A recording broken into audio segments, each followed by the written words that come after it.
You know, we hear a lot these days about how fragile our global supply chains are. But what if I told you that once upon a time there was a global supply chain that ran for 250 years straight, and then, one day, it just stopped? Seriously, just think about that for a second. What actually happens when a system that has defined empires, built cities, and connected continents for centuries just snaps? What does that even look like? Well, this isn't some thought experiment. In 1815, it happened. And the collapse of this single trade route didn't just cause some economic downturn. Oh no, it completely remade an entire nation from the ground up. To really get why this was such a big deal, you have to understand the sheer scale of what we're talking about. This wasn't just some shipping lane. This was the legendary galleon trade. For 2.5 centuries, this was the Great Silver Highway. It was this incredibly reliable, powerful link between Manila in Asia and Acapulco over in Mexico. And that route was the absolute linchpin in a network that stretched all the way back to Spain. I mean, look at that timeline.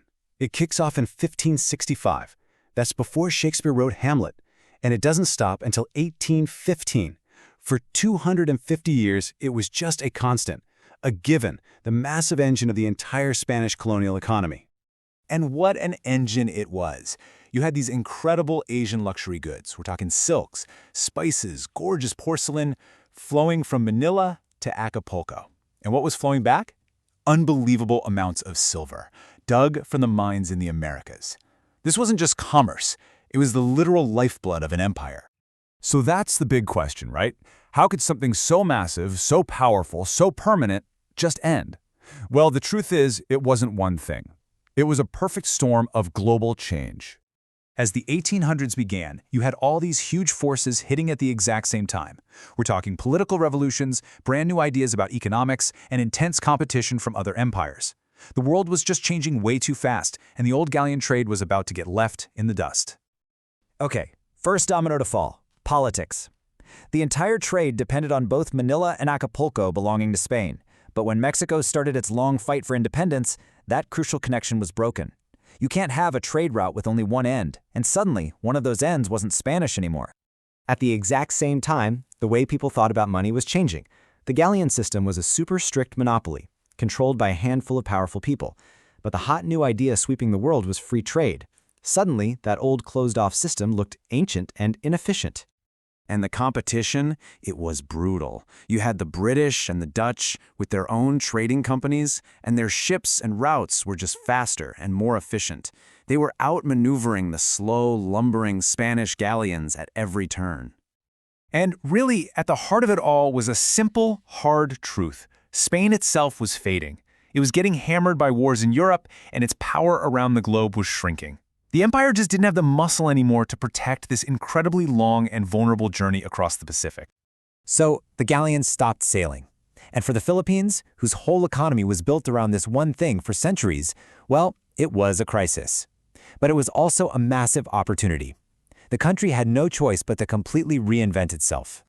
And this forced a complete 180. For 250 years, the economy was all about Manila being a middleman, a place to trade stuff made somewhere else.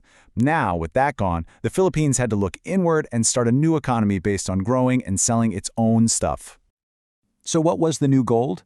It was cash crops, things like sugar, tobacco, coffee, and abaca. That's this really strong natural fiber.